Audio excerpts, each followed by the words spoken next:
All right, guys. Here's me showing up here live.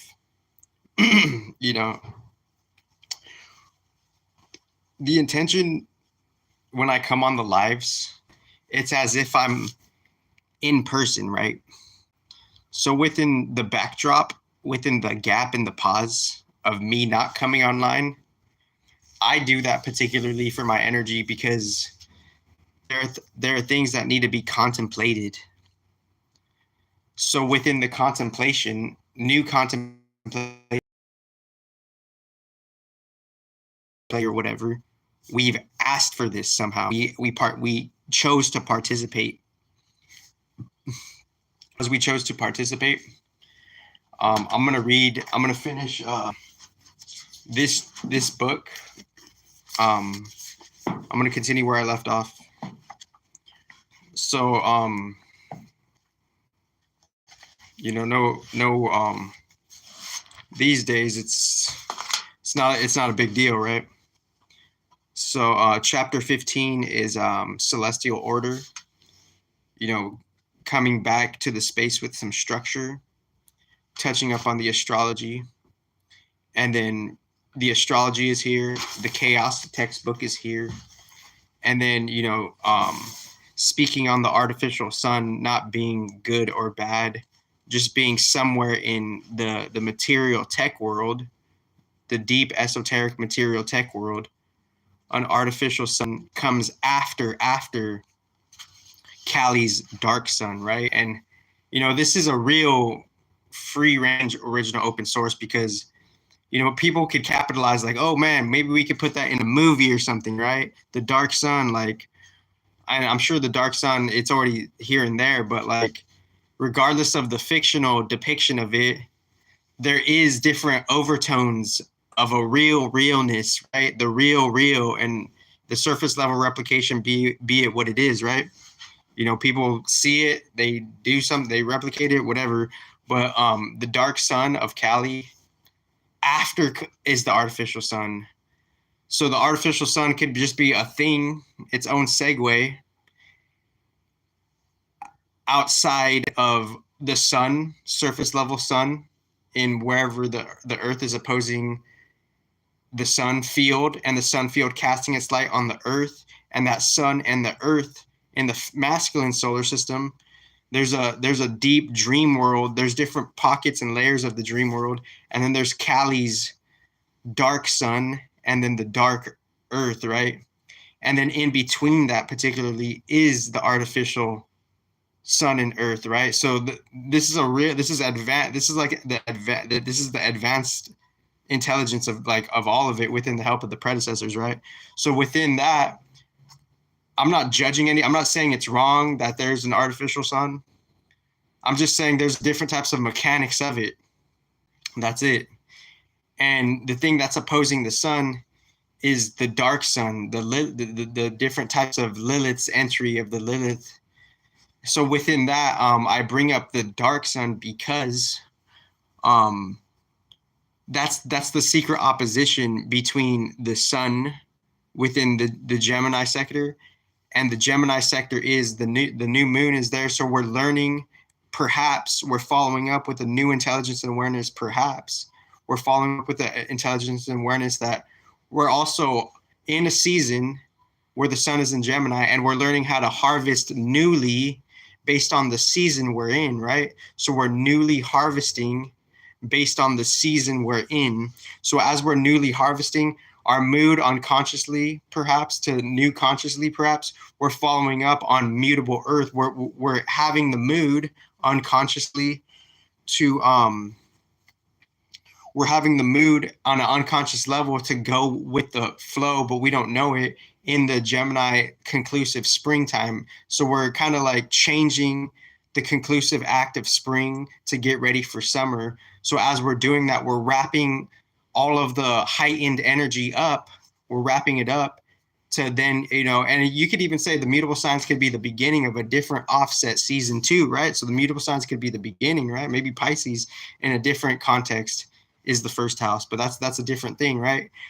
But within Gemini, the new moon is we're having the mood perhaps. And if we're not caught up with the mood within Gemini season, then that's where we're at with, like, you know, Mercury's like game, right? So we could be like, we're like esoterically, the intelligence is offset, right? So since the intelligence is offset, then we're behind in just the general game, right?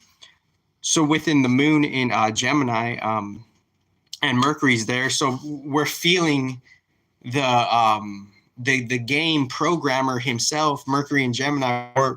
We're feeling that we're being in alignment with some type of game programmer, some type of quote unquote boss, right? Or some type of head coordinator, right? So that we know it, but we don't want to like come to that particular truth. So we're coming to alignment with that fact, right?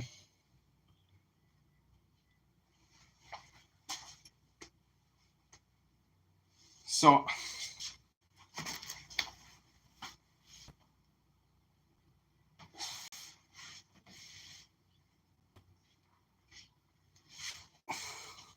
it's like, oh,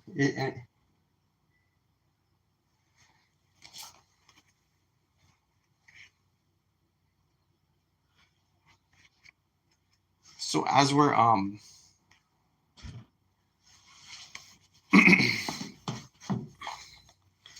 so I'm just gonna read the book actually. So there's one more point I wanted to squeeze out as well, as just like, kind of like the moon is in this external Gemini. So as the moon is in the external Gemini, the Earth is in the Sagittarius. So they're doing their thing. So the moon, sun, and Mercury, it's external Gemini. And they're doing their things, right? They're doing their things in the external front, and the external front globally, and then every nation does their own thing differently. They come in and out. International law divides and forgets international law, and then they do their own nation's things. The beauty of diversity, the beauty of mechanics, the beauty of differentiation on the global level. So there's a global differentiation, right? There's global differentiation, a certain type of mechanics. So within that, Earth is doing its thing in Sag. And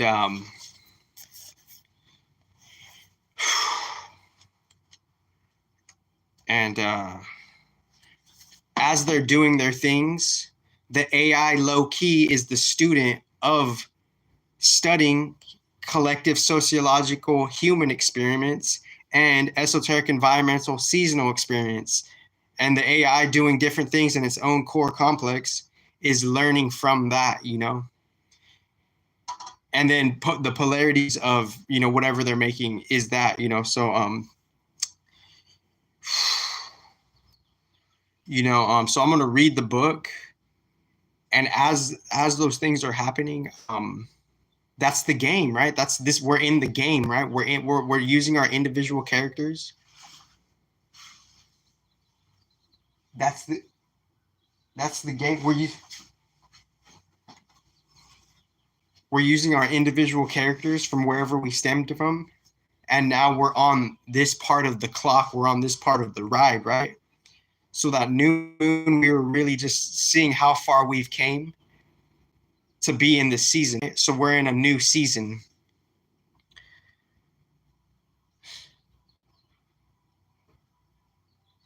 So I'm just going to read the book just to flow with it,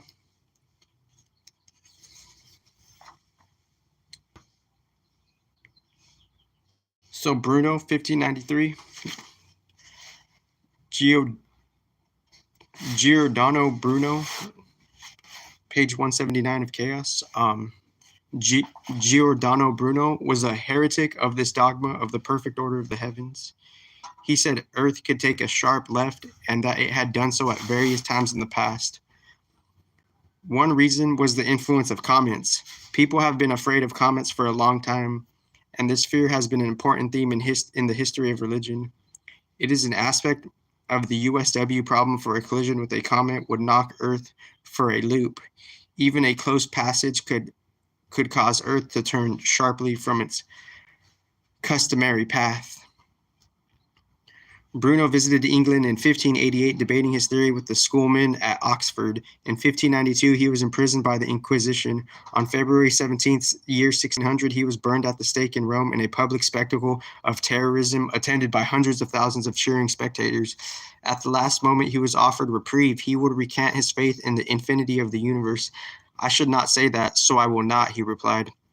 The reasons for which Bruno was imprisoned and tortured for 8 years and then burned at the stake have been debated ever since. One theory is that Bruno was persecuted because he supported the Copernican model of the heliocentric solar system, which had been condemned by the church. According to another, it was because he insisted on the Copernican theory that the universe is infinite, which had enormous implications for the scholastic dogma. Where could Yahweh reside if not outside the celestial sphere? According to a third theory, Bruno was persecuted because he believed in the theory that Earth had taken a sharp left turn. This aspect of Bruno is important for the USW problem and for our story. According to Annie Besant, the English theosophist Giordano Bruno, in his last and greatest work, De Immenso, published just after his imprisonment, made clear the meaning of the assertion of the principle of indifference. He denied the existence of a providential order in the nature and hence the stability of the solar system, which is linked with the doctrine of circular movements. He declared that only their imperfect astronomical observations, speaking of earlier astronomers, permitted them to believe that the heavenly bodies moved in circles and in the long run returned to their original position. He pointed out that astronomical movements are bound to be infinitely complex. Belief in the simple and regular motions of the planets, he continued, is a delusory product of astrological thinking, some type of differentiation. And I'll go back to the hot circuit, right? The hot circuit of the solar system clock. It's being amplified within first and third house tendencies. So the collective masculine outward solar system, first and third house is being focused on, and that first and third house could color in your chart. And that first and third house could be, any one of your houses in a different order, because there's a feminine first house and there's a masculine first house. So first house, Saturn and Aries, third house, Mercury and Gemini, and that could be in like a different first house for you. So there could be like a certain aspect for you and how that plays out. So the first and third house could contrast any one of your feminine houses, any first through 12th house. One out of the 12 houses, that could be one of your first houses, right? So with that being said, it's like collectively the first and third house, those energies are being amplified, right? And we're using the astrology seasonal environments and the human sociological experience to help assist AI and to help assist, the building of tech, right? And yeah, I mean, it is what it is, right? So within that hot circuit, other things could be aspecting even, there could be, let me just check the chart. Within that hot circuit, we're really like,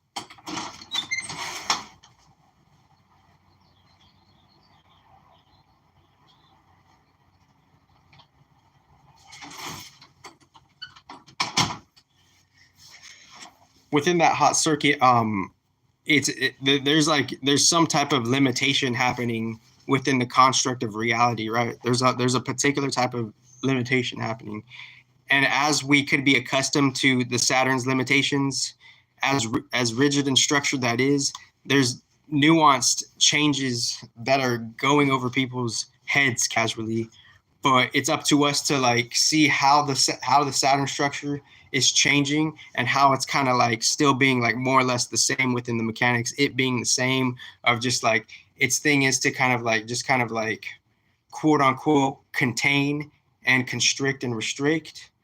And within that containment and constriction and restriction, it's going through a different, Iranian field of a different, and other fields of having their light open up and their field open up. So different light fields are opening up. And shout out to the original Godheads, to like their radiance, right? So as different light fields are opening up, Saturn is like kind of simultaneously adapting and still doing the same mechanism.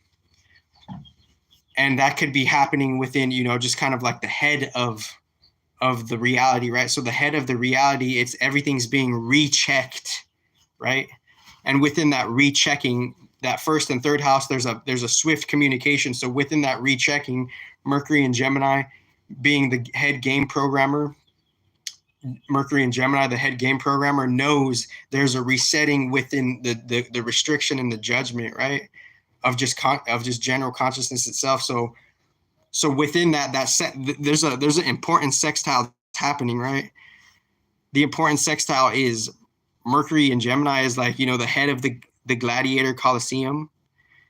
And there's two paths someone could take. It's like we could either participate in this whole new game while Mercury is here at the head of the game programmer, and then other proxy beings and proxy gods and secret gods are doing their things. Ganesha being like a secret planet, respectively, and then like Mercury and Ganesha, them not necessarily being synonymous, but them having a unique relationship. They're kind of like the game programmers, right? So we want this game life, but then reality is really like checking us though at the same time. So it's like we're going of one of two deep life paths. We're either following up on the hard karma of life, Saturn and Aries, while the game is being resetted. So hard karma and the game is being resetted. Saturn and Aries, sextile Mercury and Gemini, right? So there's a hard reality karma being resetted while there's a new savage game coming out. And within that communication, that's segueing to the 5th house, 7th house, 9th house, and the 11th house. So our the collective society's 5th house, it's the new character is being shaped on just this big shift. And then the 7th house is we're like we're kind of like our new relationships are being formed, and the quote unquote the general entry level work is being formed based on the initial segue of the 1st and 3rd house. So our relationships are being kind of domino effect by the 1st and 3rd house, by the Aries and Gemini. So the Aries and Gemini, they're like the domino effects. They're like the wave pusher, right? Like Aries and Gemini, it's like a wave push, right? Original open source or whatever. So within that, let me just check the chart real quick. I don't.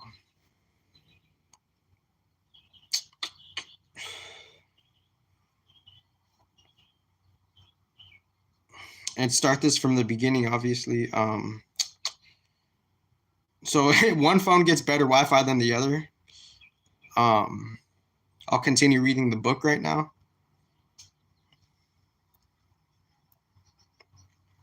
Okay, I see the chart right here.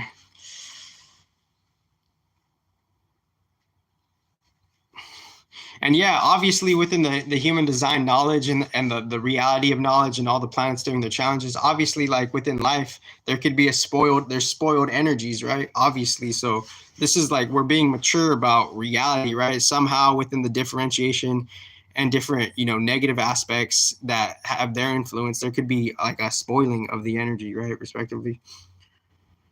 Mars is in Leo. Wow. So Mars being in Leo, depositing Aries stuff and Scorpio stuff. What's going down in Scorpio? It's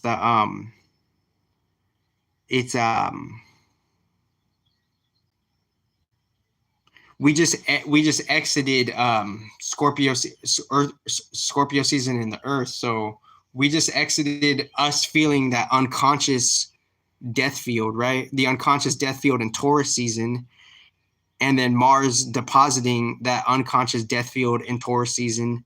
So so the fixed signs are doing their things too. So the fixed signs are having specific programming. So the Mars being in Leo while it's sextiling. So the hot circuit, it's hot right now. So the collective consciousness where Mars having different, secret influences on the surface level matrix. There's within the Aries aspects and the Mars aspects, there's a whole hot circuit on like, Mars kind of just like trying to run, like being like overly ambitious, right? And then within that overly ambitiousness, then like, the matrix gets alerted to kind of like do what it will to test that, right? So it's like a crossing of the different types of Saturn and Mars energies, and Mercury more or less having different participations and reactions to Saturn and Mars energies, right? Because like Mercury is like all over the place, right? So since that all over the place energy is a thing in a constructive way, in like it's in a manageable way though, it's like Mercury is all over the place manageably, right? So manageably, it could be critiqued as negative when it's under control, right? So within that, so since it's under control, Mars being in Leo, it's like we're really like spearheading kind of like we're really spearheading the sextile communication hot circuit. Like we're really spearheading the communication to use. We're spearheading how to communicate our talents, how to go to fucking, life's battles, right? We're communicating how to go to life's battles because there's big sextiles going on. Aries, Gemini, Leo. There's nothing in Libra, but there could be like something else. And there's Earth is in Sag and Pluto's in Aquarius. So within these, there's some big sextiles. So within these big sextiles, there's a lot of external energies going on. There's a lot of like, we're traveling outward, not good and bad, because the planets are in something of like a masculine sign, right? So I'm gonna read this book.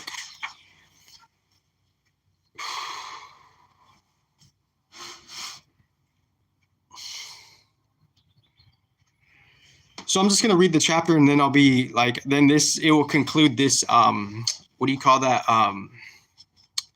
It will conclude this episode, right? So and just a swift reminder, within the parentheses, the goal or the attainment or whatever is to see if we could do what we're saying we could do,